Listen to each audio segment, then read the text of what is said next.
Hi, and welcome to Season 2 of the Team Deakins Podcast, a collection of informal conversations between Roger and James Deakins and a guest.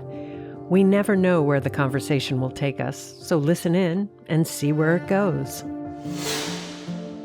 This episode is sponsored by Aperture, a premier manufacturer of LED lighting with the industry's greatest variety of fixtures for your complete lighting needs.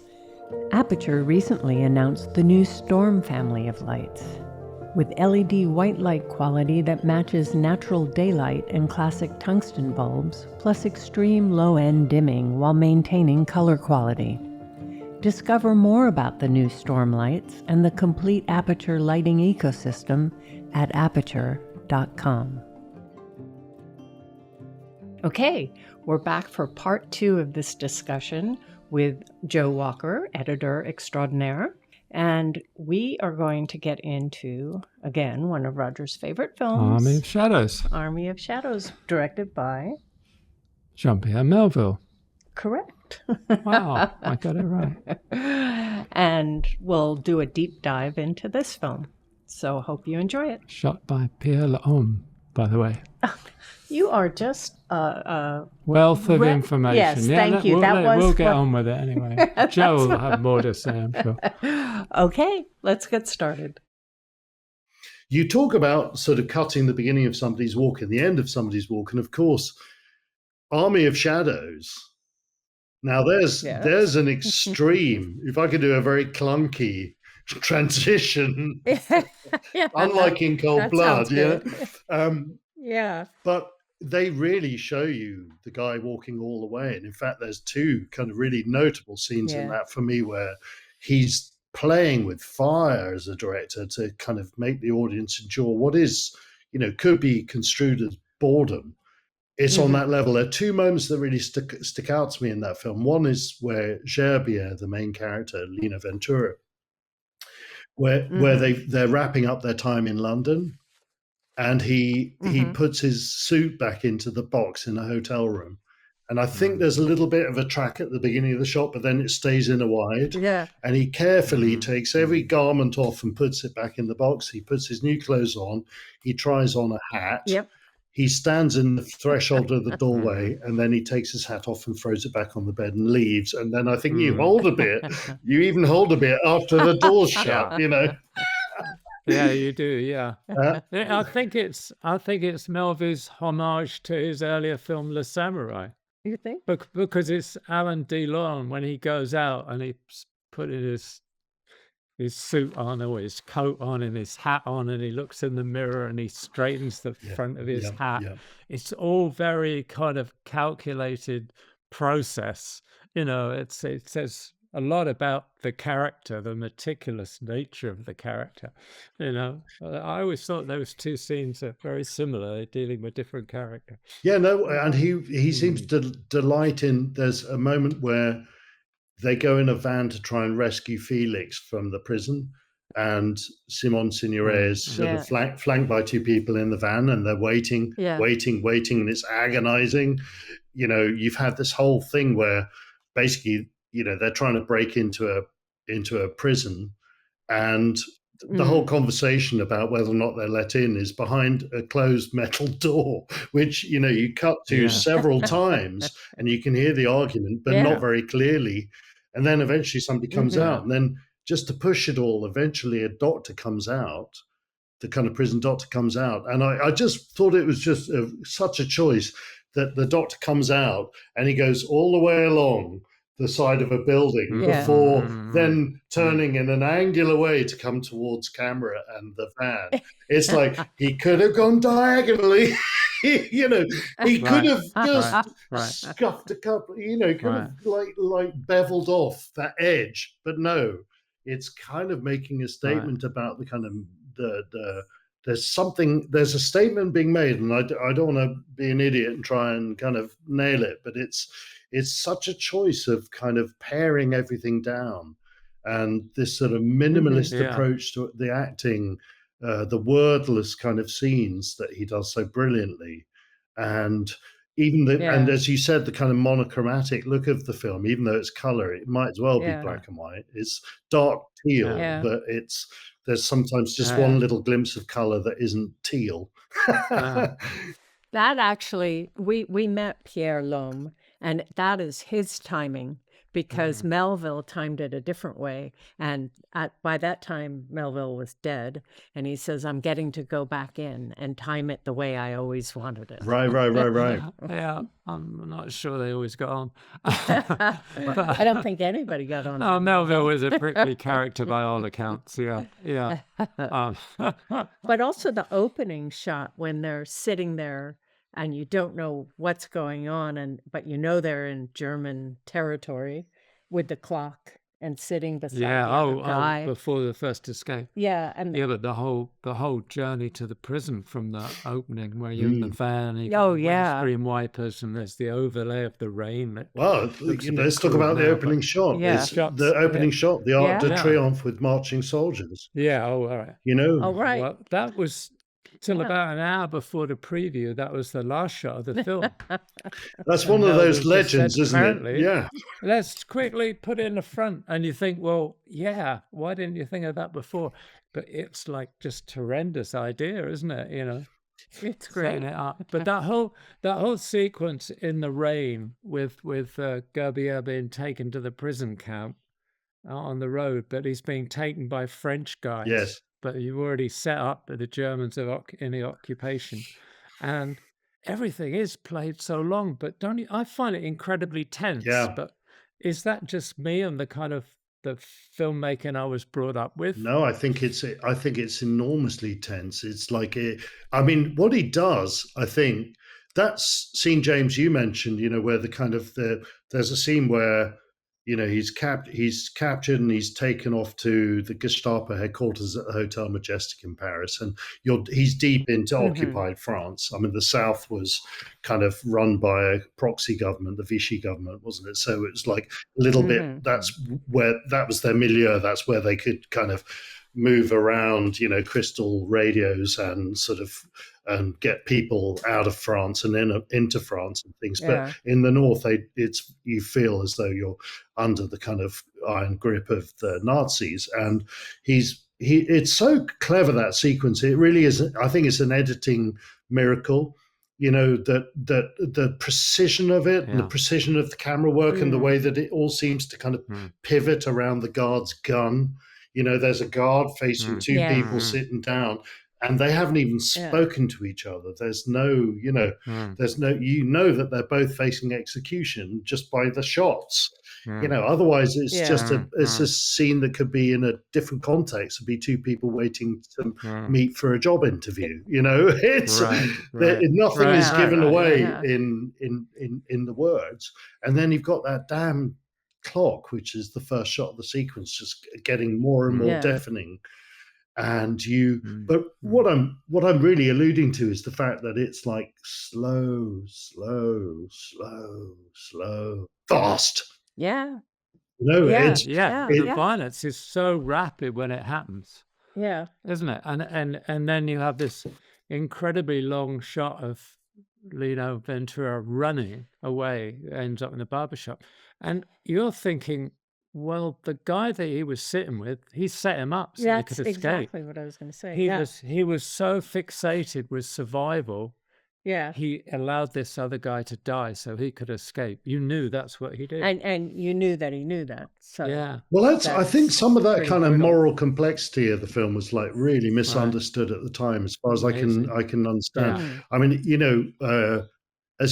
it was released in America really late, 20-something, 2006, 2012 something like that. Yeah, something maybe like that. Yeah. And they had real trouble trying to kind of find the clean prints and material. Even went back to a VHS tape, I'm told, at one point, to try and find bits of it that were missing. It's crazy. But at the time, it's my understanding of it, I'm not an expert, but it was, that de Gaulle, who'd been the hero of the resistance in his, while staying, he was sort of, protected in London, wasn't he? And he was seen as the great hero. But by the time of the 1968 riots and the sort of Parisian riots, and even stories I heard about people trying to burn the curtains at Cannes. Like they really were steaming angry with de Gaulle as an authoritarian, and they despised the depiction of the resistance as purely heroic. And in fact, I kind of feel like Melville, very maybe too subtly for his own good, is pointing towards a number of things about the resistance that were really, counter the propaganda Brutal. at that time.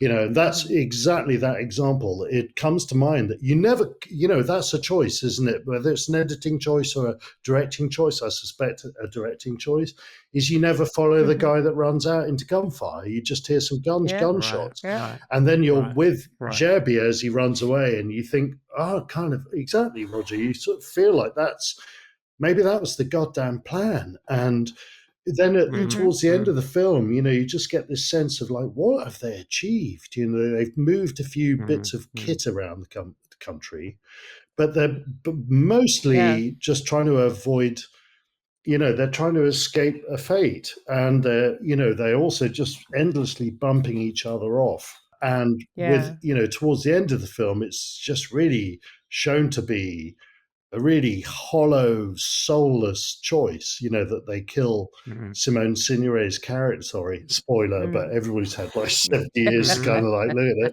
it. Right. But I mean, there's something vicious about it.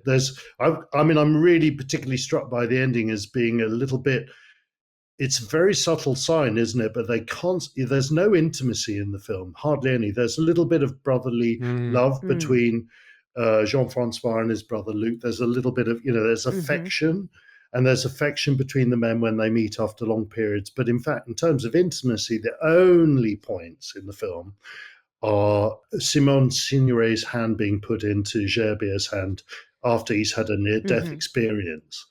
And his face, I interpret as being shock. He doesn't like it. I think it's sort of a danger to him, and he's become conditioned not to trust anybody. But it does tempt a danger to allow his emotions to get in the way, because you have that amazing scene where they're killing the turncoat, and they go into that house, the supposed safe house, and you find that some neighbors have moved in next door, so there's people within hearing. So they put the prisoner down in the room, and then they discuss how they're going to kill him in front of him. They were going to use a gun. No, he can't do that because of the people who've moved in next door. It's the most chilling scene. Yeah, it's cold. And talk about pacing. It goes on for a long, long time. Yeah, there's even a bit where you think, are they doing this in front of him in order to... Because you don't really know the context of it. You know enough, I think, to say that the young man is the guy that turned Gerbier in. So you know that it's going to be a potential kind of cleansing of the resistance. But you don't really know that it isn't going to be a kind of who do you know, a torture kind of interrogation scene. So there's a bit where it goes on so long, you think, is this like, are they trying to kind of get him to squeal? And it makes it, but again, as I say, the moral complexity of the film is very subtle. It feels like it's so cold and soulless that they actually then methodically go through binding him and trying to find bits of cloth in the apartment, to the house to tear up. And, it's all with his kind of... to grot him, to grot him, exactly. It's grotesque. Yeah. And then you find that they say they've never done it before, because the new recruit into the resistance says, I can't do that. You're used to it, or you're hardened, and Gerbier says, you think we are? Well, let's be honest, they blame the British, don't they, for not giving them silencers. Yeah.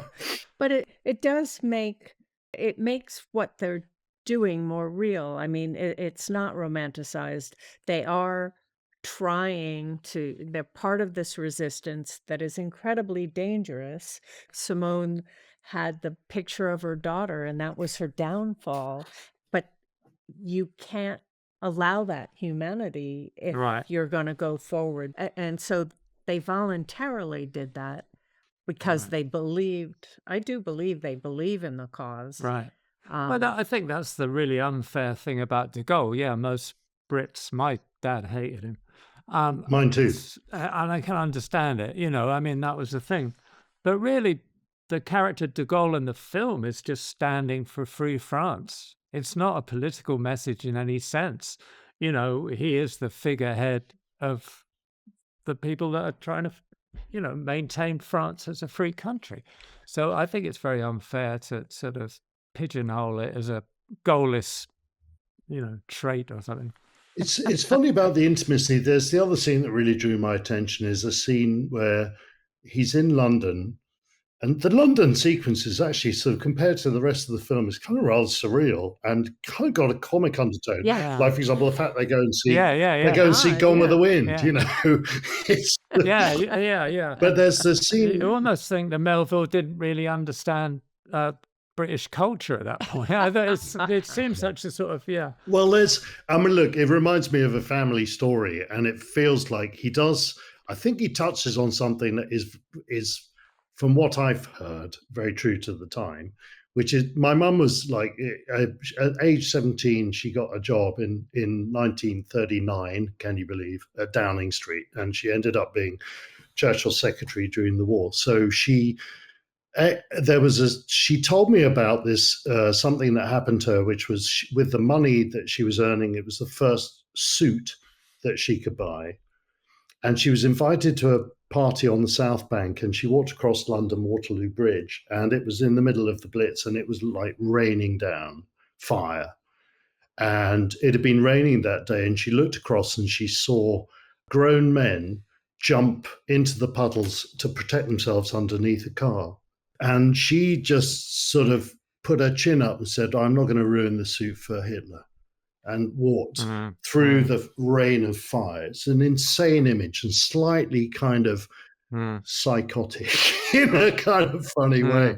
But he does touch on that, because there's a scene where Gerbier is walking and there's like a very bad raid, very close, and there's smoke in the air and there's fire on the rooftops. And he kind of takes cover in a bar, and they're all dancing to Glenn Miller.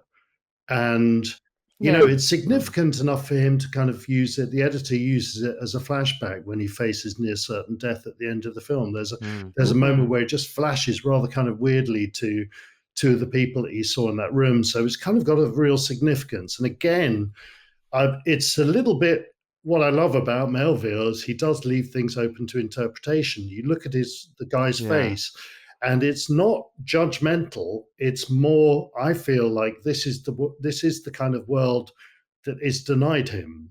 And he's rather rueful, I think, when he looks at it. He's baffled and rueful, Same with Simone Signoret with the hands. It's sort of, by starving the whole film of affection and intimacy, when there are moments of intimacy, it really, it sticks out. And this aligns very much with what we were talking about, shot sizes and kind of like restraint. And when finally you break that and deliver a punch, it's so much more impactful. There's a tiny kind of seemingly inconsequential sequence when Gerbier has taken the flight back to parachute back into France. And there's a whole sequence in the plane with the British officer who's, giving him a cup of tea, get his parachute ready and tell him where to jump, and the light's going to go off, and he gets him a cup of tea and a sandwich, and it's all so matter of fact. And you think, I mean, if you analyze it, you think, why has that scene got to be so long? But it's there because it's really tender. There's a real appreciation of each person's role in the war, and they have to act just normally. This is what they do. I thought that was actually one of the best scenes in the film, because it's so quietly played and emotionally resonant. Yes, it's the lovely RAF guy with the kind of Terry Thomas moustache, and he's sort of like serving the guy with like hot tea and sandwiches. It's truly touching, the tenderness of it. You're right. Yeah. And then there's other such tragic things, like Jean-Francois never knew his brother was the head guy. I just find that so sad. And then they never knew. They just thought Jean-Francois Francois got cowardly and walked away from it, when in actuality he went back into the prison and just disappeared. They never knew what happened to him. And I find that so And sad. sacrificed his pill to feed Yeah, him and so that's he could another die. one. Yeah. That Pain. pill is one Yeah. of the only Yeah. close-ups in the Yeah. film. Yeah. It's a giant Yeah. close-up Yeah. of that pill. It's kind of given significance. That and the hands. It's kind of Yeah. like there's so Yeah. little that close in the film. It's obviously of significance. Well, it's because they're so removed. Yeah. His choice of actors is really good as well. I think that's one of the things. Jean-Francois is played, of course, by Vincent Cassel's dad, which I think is kind of wonderful. Yeah. His his choice of characters, like for example, the barber, is kind of a brilliant piece of casting. I don't know much about it, but I do know that the guy he'd been known for playing collaborators. So, there's, for those that haven't seen the films, Gerbier, sort of on the run from having escaped the Gestapo in the Hotel Majestic scene that we talked about earlier. He goes straight into an empty barber shop. And there's a long scene, which I think is really one of my favorite scenes in the film, where it's just the suspicion of two people looking at each other, not knowing whether one is a collaborator or not. Yes. And there's all the kind of cleverness of the casting is that the guy had played, Nazi sympathizers in the past. And yet he was it's morally complex it's a complex choice because he was also a very beloved balladeer singer. So he had both, he had the yin and the yang of it in one casting, but he surrounds the shot in sort of propaganda posters, which really throws Gerbier off the scent. He looks up at a kind of some poster that seems to suggest that he's in trouble, and it's only right at the end of the scene where all is revealed and he's protected by the barber and given a different coat to get into. Swaps his coat. Without dialogue, Yeah. And also the Lina Ventura, who is so great in that, did not want to do that movie because he had worked with Melville before and never wanted to work with him again. And Melville had to work and get him to do it. And they barely spoke on set. Yeah. So maybe that's part of his character too. It's also interesting that Melville supposedly was in the resistance himself. And the story is based on the writings of another resistance member who wrote Army of Shadows, a book, and we've read it. I mean, it's fairly faithful to the book, isn't it? It's actually, though, it makes really interesting changes, and it's an adaptation that seems to me closest to the spirit of the book than I've ever seen, because there were differences in that book. It was very hard to find that book too, because it's completely out of print, but it's a wonderful book as well. But his experience as a resistance fighter is kind of curious, because it would have been younger men. Is it like that in the book? Because these are all older men. Only Jean-Francois and the nipper who gets garroted, it's mostly old guys trying to kind of survive. And that feels slightly different from, Melville himself would have been in his early 20s, I think. That's true. That's a good point. The scene in the barbershop reminded me very much of Melville's first film. Have you seen Silence of the Ocean? I haven't seen it. It's a film set during the war, and it's about this German officer who's billeted to a French farmhouse. The French farmhouse is just an old guy and his granddaughter. The whole film virtually takes place in the front room. And the old man and his daughter refuse to talk to this officer because he's a German, he's a Nazi.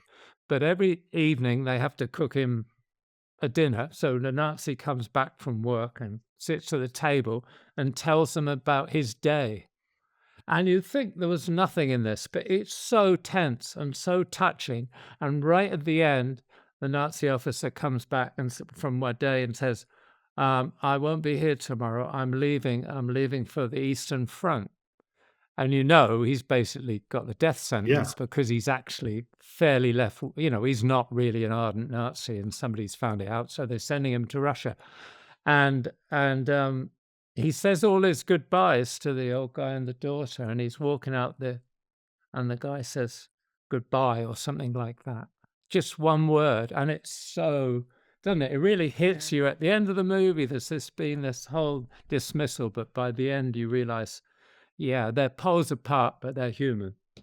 Yeah, it's really, and the barbershop's like that. It's obviously not a whole film, but you have that sense of these two characters kind of feeling each other out, and then that wonderful moment where he offers him the coat for disguise. Yeah, And I think by making the characters older too, it makes sense that if they were younger, they might be idealistic and rah, but these are beaten down guys that are still doing it, but are more matter of fact about it. There's no lofty ideals. They're just going to do this and do their best.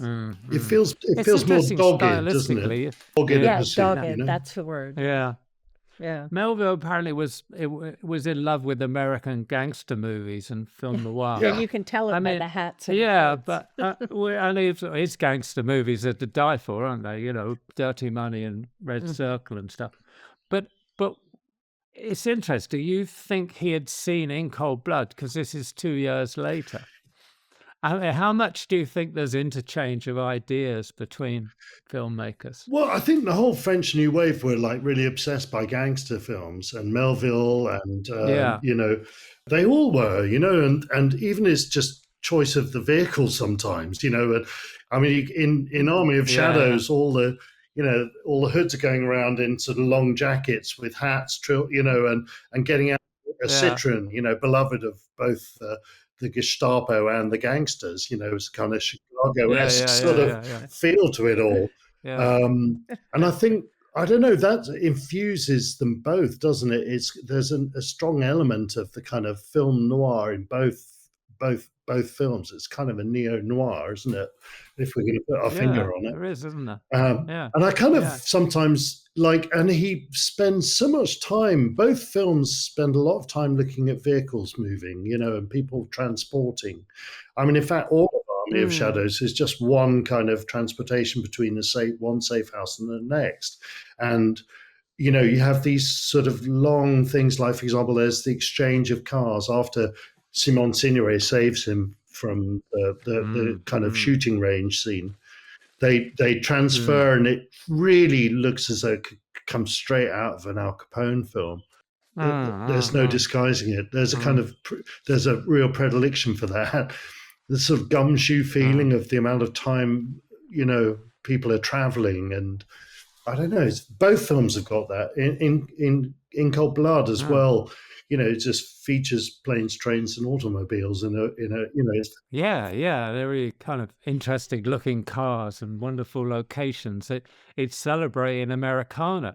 What I'm struck by is both films were seemingly very different, but they both celebrating telling stories in a movie.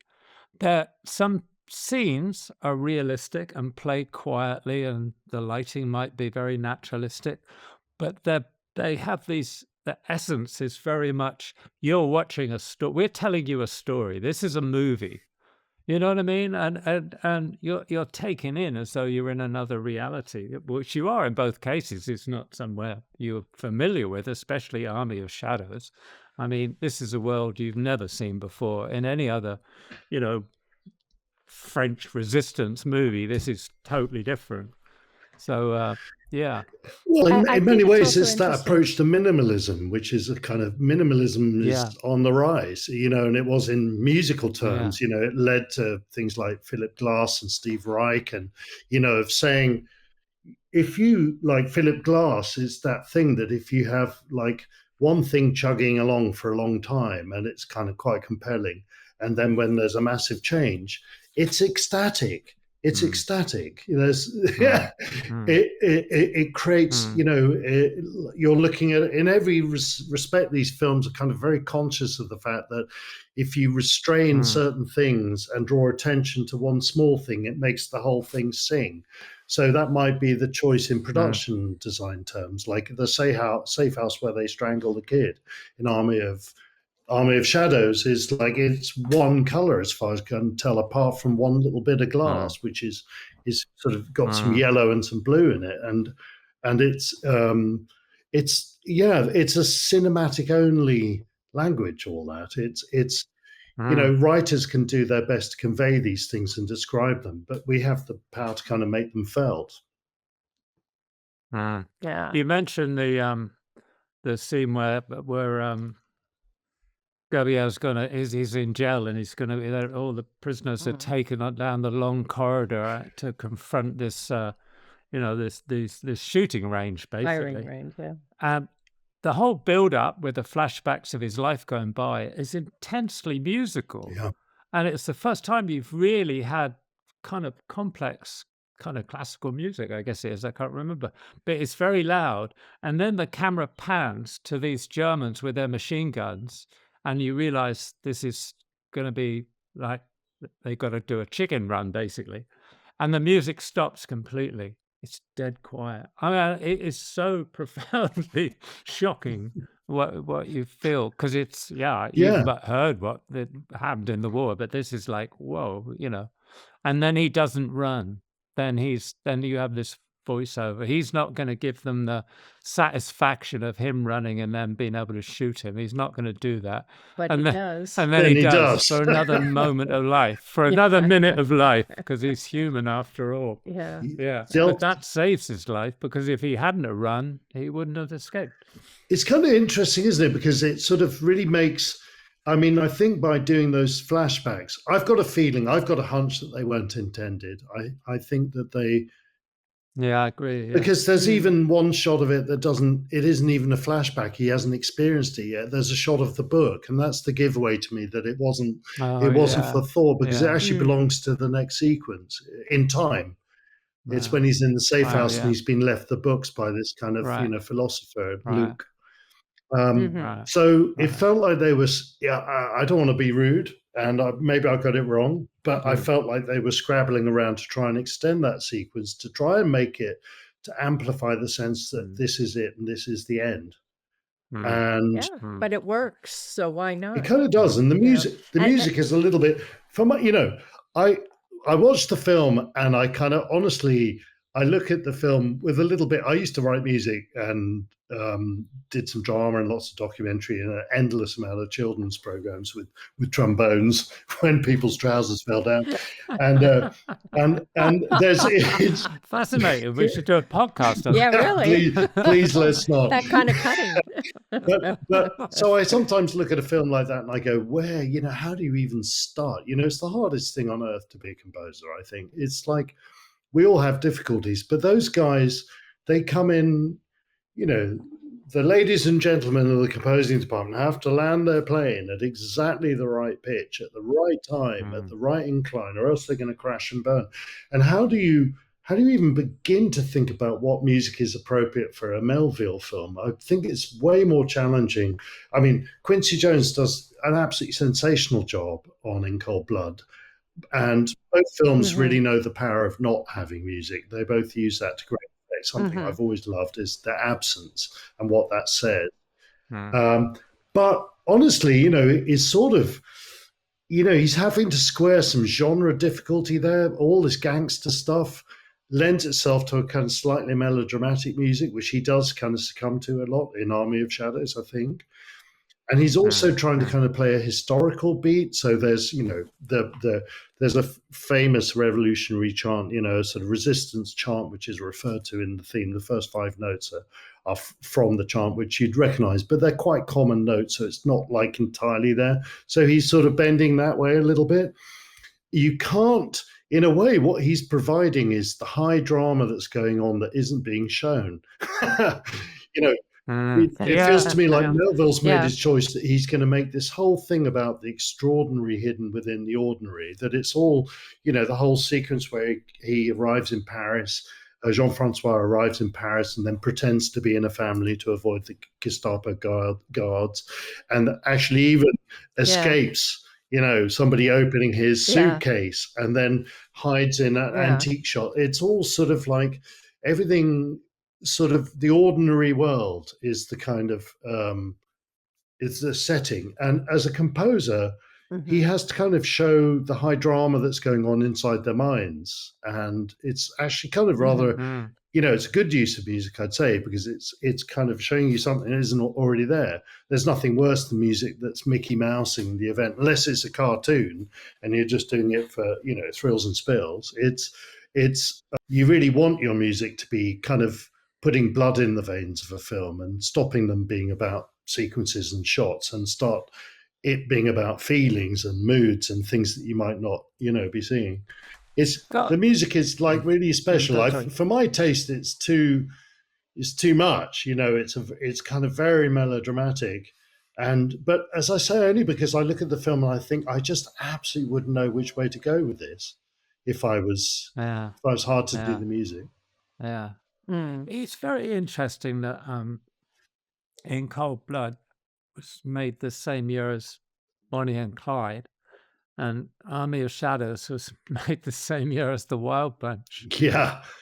Do you see films that different today? I don't, all four of those films celebrate movies and storytelling in very different way, and they also depict the nature of society, of human beings in very different ways, but they all four, I think, are incredibly successful. I mean, The Wild Bunch is probably as out there as any of them, but it's a kind of wonderful movie. And when you mentioned music, it brought The Wild Bunch to my mind, because The Wild Bunch is almost operatic in its depiction and the sound and the picture and the slow motion of violence. But it's like it comes together in a very different way, and to me, it has the same effect emotionally as both In Cold Blood and Army of Shadows. It's interesting, isn't it? In Cold Blood was kind of compared favorably by the critics to Bonnie and Clyde. And they saw In Cold Blood as a far more kind of mature kind of depiction of violence, and was like, the gray area of, the characters themselves. It doesn't kind of neatly put things into bows. There's no moralizing speeches. I mean, I think it was credited for being, less sensational than Bonnie and Clyde, certainly in terms of depictions of violence. And in a way, I think Melville it feels to me like he was a victim of waiting too long to make the film that he made. I know that it's been sort of held up now as a kind of masterpiece, but at the time it made some money, but it didn't, it was panned. And I think a lot of that was the fact that he was sort of it landed at a bad time for people to interpret it with a kind of cool mind. And maybe he, if you compare it to other films of the time, it is so much less heroic than the other depictions of the French resistance. So you kind of wonder why people didn't see that. But I would say that there was there's a lot of very hysterical thinking and very, polarized views in France at the time. But I think also people were disappointed. I remember seeing it, and that you kind of by then seen Le Doulos and Deuxième Souffle and maybe Bob Le Flambeau, and maybe you're expecting something different, and suddenly you get this very bleak, existential kind of slow movie. So I think some people were very kind of, was this Melville? There's a very homemade feeling about the whole thing as well, isn't it? It reminds me there's a famous film a very unfamous film by Valerian Borovchik called The Isle of Gotha, which I really love, and it's all clearly kind of knocked up in a back, in some space that was cheaply available, and it feels very handmade. Those sets, the kind of Melville's interior spaces, they're kind of really, lovingly placed, everything. And he's, I read some amazing thing that he was kind of quite prepared to really go cheap on a lot of things. I mean, we all know that the special effects in the movie, like the parachute sequence that we talked about, has got some very, very dodgy model shots. Yeah.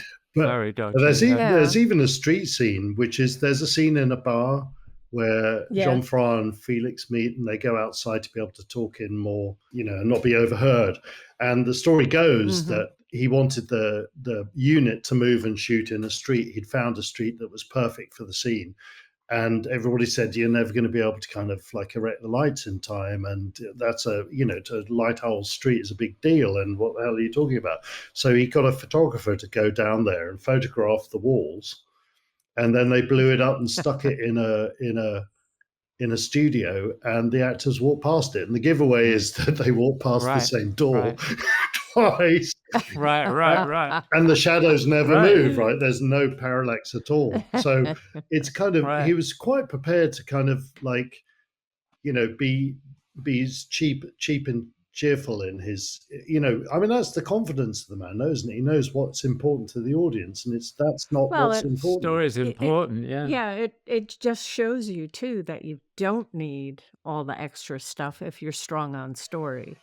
The fact that movie is incredibly compelling, even though it's not perfectly good technically, but that's more important than a perfectly good technical film that has no story.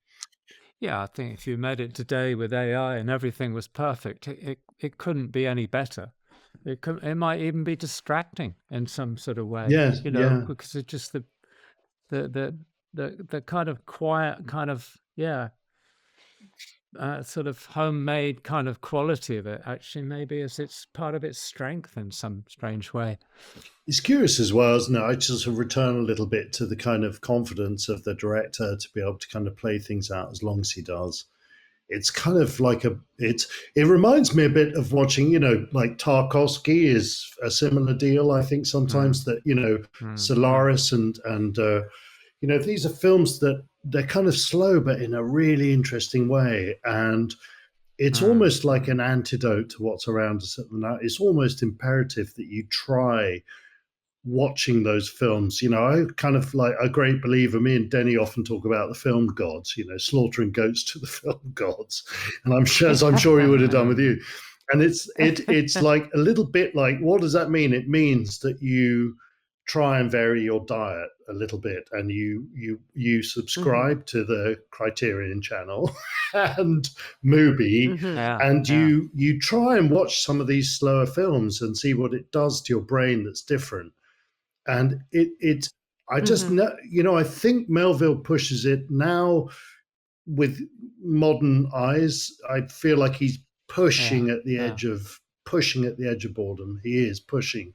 But it's still got this thread that's very powerful, and it creates kind of like a nihilism and a mood of pessimism and darkness. Just the uneventfulness of things sometimes kind of draws attention to that. There's a slight pointlessness to it all, and it's just so there is some magic. You have to kind of really, these days it's a challenge to do that with our attention spans being what they are. It's really hard to kind of sit and read a book. Well, it's also, I think we're so used to doing 5 things at one time. So we're split our attention all the time. To sit down and have to like let go of everything else, be quiet for a while and allow something to build in you is very difficult, but incredibly rewarding. Because we recently saw Solaris again, and it was wonderful. Even if you don't understand everything, you understand the feeling, and that's what you came for. Well, talking about slow, suspenseful beginnings, I mean, it's just a camera draping across reeds in water, right? With the sound of bark on an organ. It's kind of so kind of beautiful and painterly, and it's just doing something else. And it works. Well, that's it. It's like, why? The conversations with Denis about sometimes something works. You don't really know why, but it has an emotional effect on you. And you can't put it in words, but that's film. That is film and imagery, isn't it? It's kind of, when you're on set, I mean, do you ever kind of like say, the timing of acting and the speed at which somebody does something, it's like, are you Are you, when you know that you haven't got the coverage to cover it, are you trying to, do you help shape that? Do you kind of like invent a bit of business to cover something up? Or, or do you kind of, how do you know that a track works at that speed and not at that speed? Because it feels right. Yeah, it just feels right. It's an emotional relationship, isn't it? That's why I don't think AI can do it, because unless AI is emotional, and that makes them sentient and human. Yeah, and then we all better run for the hills. We all better run for the hills. But I think it's that emotional relationship to what you're doing. You don't make a cut, do you? By philosophic, whatever the word is. Philosophical. You don't. It's not some intellectual thing. It just feels right, doesn't it? Yeah, no. I mean, technically, what I do is I when the director says action, that's where I start the shot, and then I get to the point where he says cut, and then I mean, it takes a lot of skill. Yeah, right. But Joe, what I always wonder is, you go over the same material over and over and over again over a long period of time, because that's what cutting is. How do you keep that state of mind of seeing it like for the first time, like 5 months into it? How do you do that? Well, I would have got on really badly with Melville. I know that, because Melville worked. Well, everybody else did. I think everybody else did. You wouldn't be alone. and honestly, I don't think Richard Brooks was. I mean, I've read a lot of accounts in the continuity notes and the bloopers where he's just screaming and yelling at people all day long. So I mean, but I think it's more to do with the fact that Melville made everybody work, endless hours, and I'm in very benign company with Denis, in that he likes to have at least a day off at the weekend. You have some sort of refresh time, or there's something else going on in your life for a day that isn't just about film, and that you can kind of fill the well a little bit of your life experience, and it gives you a bit of distance that way. I think there's also, I mean, it's, I could endlessly watch things when you're just trying to kind of, that whole process with the director's cut and producer screenings and things, and you're just waiting for it to kind of click, that one screening where things suddenly click and everything is working. Even if sometimes I think that there are imperfections that you say, well, look, let's not, let's stop, because there's some flaws, but maybe it's like Kaplunk. You take one little straw out and the whole thing's going to collapse. You sort of, there may be imperfections, but I think this is, we've got to that point where the audience is going to feel something. And that's always seems to be the kind of object, even if largely you'll spend a lot of the time kind of, wrangling logical problems and sort of doing a kind of script, next version of the script type editing. Which which is common, when the writing is brilliant, but it's like when it all comes together as a performance and put together, sometimes there are things that just some things work and some things don't quite as well, and you have to you've got a last chance to shape it. But I would say that distance that you talked about there are tricks. I mean, I use all sorts of tricks. We'll often, me and Denis will cut mute, which is weird. With my background in sound and music, it's a very weird thing just to turn these speakers off. I'm in the cutting room now. We just turn the speakers off and we watch vast stretches of it. We test a cut by looking at it mute. And that I think is very refreshing. It's different ways of seeing things. Like, you can turn it black and white. Right. You can flip the image if you want and just try and trick the brain into seeing something. You're always trying to kind of get the sense of an audience's first viewing.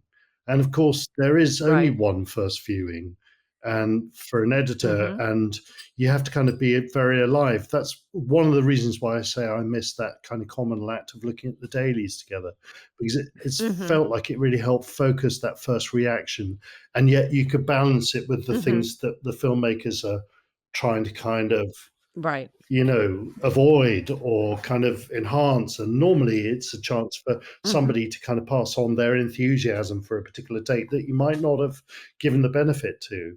It's always that kind of wonderful communal moment. But anyway, I've gone away from the point, which is that you try to kind of get some sort of distance so that it feels like the first time viewing. And it's funny, there's the I read, what was it? I heard a guy talking about how he'd been in a remote Thai village in one of those places which is a kind of cafe, but it's also car mechanic, and it's also a barber, and it sells all sorts of things, and there were all these sort of disparate families sitting around on plastic tables and chairs, and in the corner of this shop was a black and white monitor with no sound, and it was playing Raiders of the Lost Ark.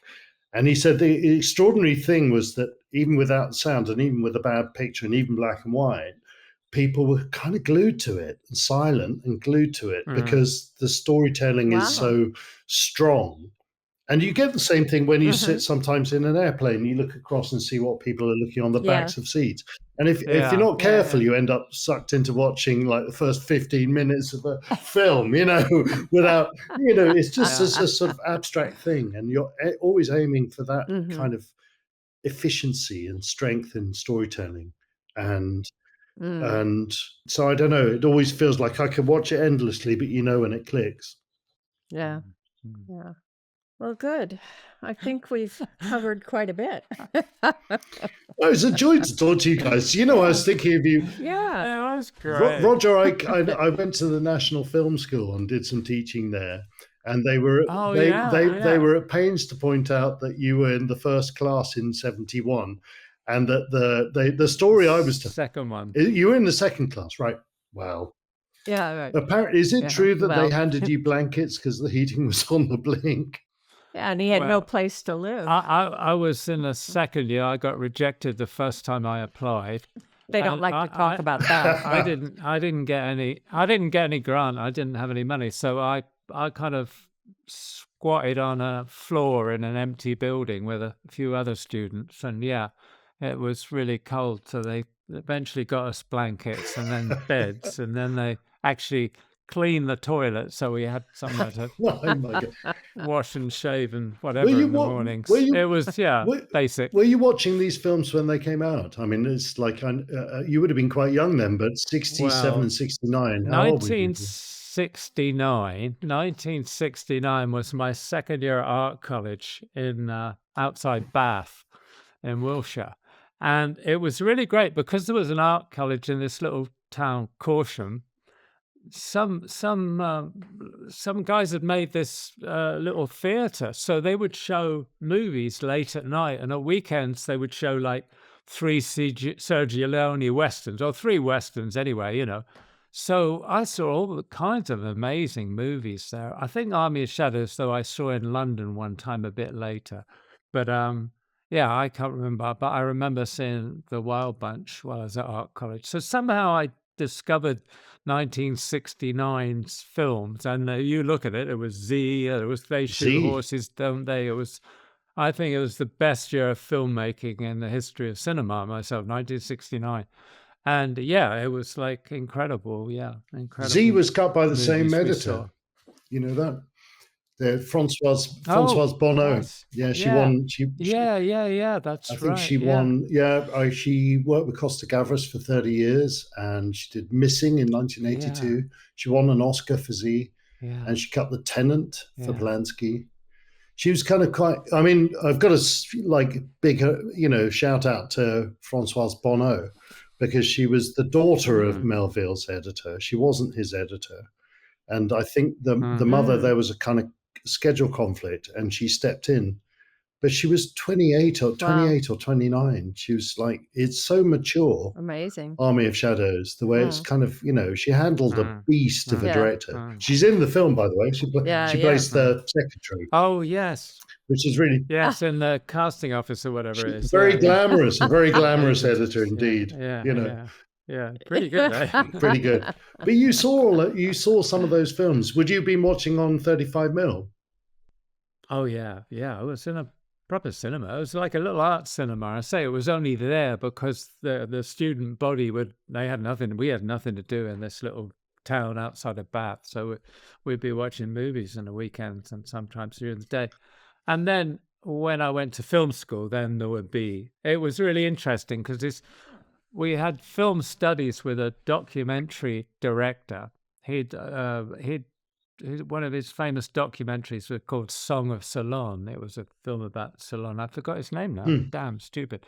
But anyway, the first film he showed us was The Wild Bunch, and everybody was going, I thought we were watching, intelligent cultural movies. And I'm going, yeah, I want to see The Wild Bunch. It was great. Yeah. So we saw all kinds of films at film school. Tarkovsky for sure. Yeah. But, Well, I love high art and low art. Yeah, I kind of like I like the combination. I mentioned earlier I saw Final Destination as a horror film. It's got absolutely brilliant sequence building, and the sound is fantastic. And the performances are a bit ropey like most horror films, but it's kind of like they're two wonderfully sustained pieces of action in there. And how much tension can you build out of there being a shard of glass mixed in with some ice in a summer party drink? So there's about 9 people about to drink, and one of them's got it's going to get it. Yeah, who's going to get it? Yeah. It's all the same. It's all the same stick. Well, I think it's that. I think it's that diversity of filmmaking. I mean, I particularly love Eastern European films, but I also like Asphalt Jungle. I also like, say In Cold Blood. I also like one of my favorite films is Kiss Me Deadly, the pulp kind of noir, but that's what's so wonderful about filmmaking. There's such a wide range of possibilities. Yeah. So I hope we don't go down the track of everything's got to be one shot. Perfect. Yeah, I think. Well, I know you hope that too. That'd be the easiest day in the cutting room, wouldn't it? Well, yeah. But I mean, where do we start? Where do we end? It's good to draw attention to I think the 60s was the most special time in the planet for filmmaking so far, in my view. Yeah, I do. And it's like everywhere you look, whether it's India, Italy, Rome, London, America, of course, everywhere, the animation work that was going on. I mean, it's sort of one of the kind of richest themes, and I can't quite, of course it's culturally related to the new world that they were creating in the 60s, and the filmmaking was such a kind of sharp reminder of that. I think maybe our preoccupation is other things now. We've got to fix the rest of the world before we can come up with another round, Well, there is that. You kind of think, well, maybe we should have done something else, but anyway, we shouldn't go there. That's a whole nother episode. And we haven't got a whiskey in front of us, so that's right. Oh, really? Exactly. It's too early in the day for you, too late for us. So But anyway. Well, it's been great. Pleasure. Joe, thank you so much. This has been really wonderful. And fun. Thank you for doing so much of that research. Oh, yeah. Well, look, can you cut it down and make me look like I know what I'm talking about? That would be fantastic. Oh, yeah. Yeah. Cut it down, no way. I mean, it's great. It'll definitely be 2 episodes. And the weirdest thing is I always feel I do genuinely feel imposter syndrome because I wasn't trained in film at all. I didn't have the NFTS, and I always wanted to go there. My discipline was all about contemporary 60s contemporary music, and if you ask me really about Penderecki or Lutosławski or Ligeti or Stockhausen, I can really get into chapter and verse on it. You know what I mean? And it's like I think I've got a profound understanding of it. Film, I'm genuinely, why I love talking to you today in this little research period is I am actually just in the throes of learning about it. I really am. It's like it's kind of new for me, a lot of stuff, and just trying to kind of wrap my head on how filmmakers thought about film in the 60s is exactly what I want to be doing. So I think fishermen make great camera operators, right? So it's maybe not entirely unrelated. Bobby. The waiting, I remember seeing you do the last shot on Blade Runner, and it felt like looking at an angler on the shore, just waiting there, and then whoop, you got it. I mean, what you called was was I miming going fishing? I was dreaming. Great pleasure. Anyway, I hope I can't wait to cut your material again, guys, and I hope that will be a possibility one day. Well, good. Thank Don't you. rule it out. Well, pleasure. All right. Great to see you guys. If you'd like to sponsor the Team Deakins podcast, let us know at pod@teamdeakins.com. Thanks for listening. If you want more information and further discussion, check out the forums at www.rogerdeakins.com. Becoming a member is free, and you can ask follow-up questions there. And be sure to subscribe to the podcast for more new questions and topics. Also, check us out on Instagram at team.deakins. See you next time.